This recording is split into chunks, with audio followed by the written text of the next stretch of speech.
So this is the Shama Macka plant. In Jamaica we call it Shama Macka. So I'm just gonna touch it and see what happens. It closes. See? Ah, that is interesting. Look. It's very sensitive to the touch.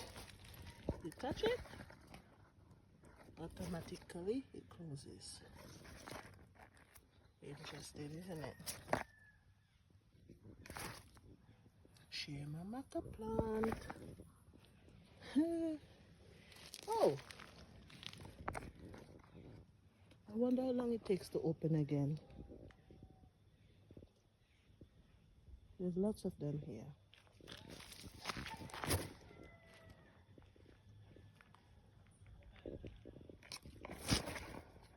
Very interesting plant. Shama Macka tree. Shama Macka.